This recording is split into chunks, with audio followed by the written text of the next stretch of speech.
Indonesia adalah sebuah negara yang sangat berbeda sekali dibandingkan dengan semua negara lain di seluruh dunia. Saya, Dr. Tri Maharani, spesialis emergensi ahli toksin, ingin menceritakan tentang bagaimana indahnya dan begitu banyaknya kasus toksin di Indonesia. Toksin di Indonesia ada dalam dua kategori utama, yaitu dalam toksin alami dan juga toksin yang tidak alami.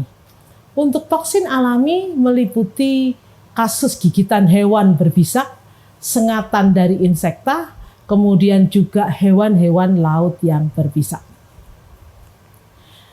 Dalam kondisi negara Indonesia yang geografinya sangat berbeda sekali dengan negara-negara yang lain, bagian Indonesia yang di daerah barat yaitu Sumatera, Kalimantan, dan juga Pulau Jawa ribuan tahun yang lalu pernah bersatu dengan Asia, sehingga flora dan faunanya adalah flora dan fauna dari Asia. Hewan dan tumbuhannya itu mempunyai bisa yang mirip dengan hewan dan tumbuhan yang ada di Asia.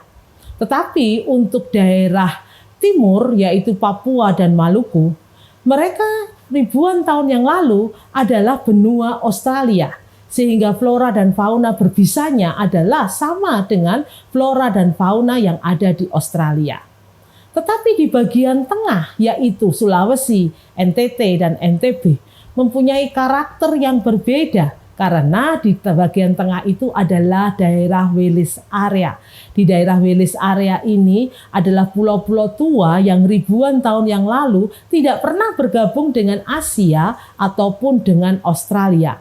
Jadi flora dan faunanya adalah flora dan fauna khusus yang tentu saja mempunyai karakteristik fenom yang berbeda dengan negara-negara Asia ataupun Australia tadi. Jadi untuk toksin dari hewan-hewan dan tumbuhan serta jamur ini, kita bisa melihat sebuah karakteristik unik dari Indonesia. Di tahun 2023, kita sudah membuat sebuah buku pedoman tentang panduan gigitan hewan berbisa, tumbuhan, dan juga jamur yang beracun, di mana insiden kejadiannya di Indonesia sangat tinggi. Untuk sengatan dan juga gigitan hewan berbisa sudah bisa kita hitung kira-kira lebih dari 100.000 kasus per tahunnya. Dan untuk kematiannya kira-kira 10%.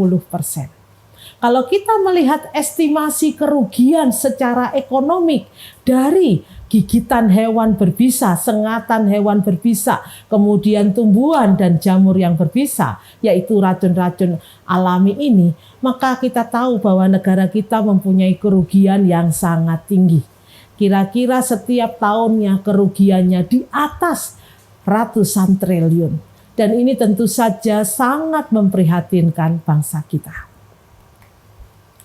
Melihat kondisi ini, maka promotif, preventif, edukasi kepada masyarakat sangat dibutuhkan. Kita membutuhkan sebuah kemampuan, pengetahuan, dan juga berbagai informasi tentang bagaimana kita melakukan pertolongan awal tentang hewan-hewan berbisa, tumbuhan, dan jamur yang beracun ini. Sehingga kita bisa melakukan pertolongan awal, bisa merujuk, melakukan sebuah transportasi untuk orang-orang yang terkena insiden tersebut, dan melakukan pertolongan kuratif di puskesmas maupun di rumah sakit.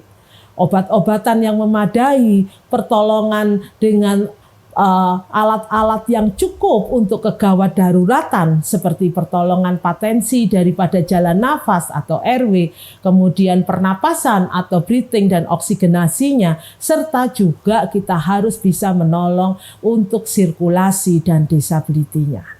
Oleh sebab itu, maka dibutuhkan sebuah sistem yang bagus di dalam pertolongan untuk kegawat daruratan di bidang toksin, baik itu yang alami maupun yang non-alami. Dan yang terakhir tentunya rehabilitasi dari semua kasus tadi.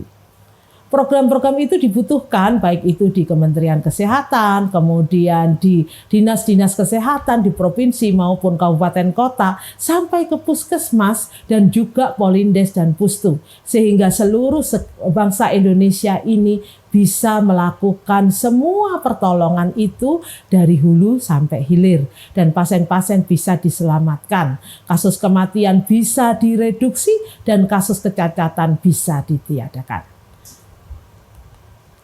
Jadi demikianlah kita tahu bahwa kasus toksin di Indonesia ini dibutuhkan sebuah sistem yang bagus.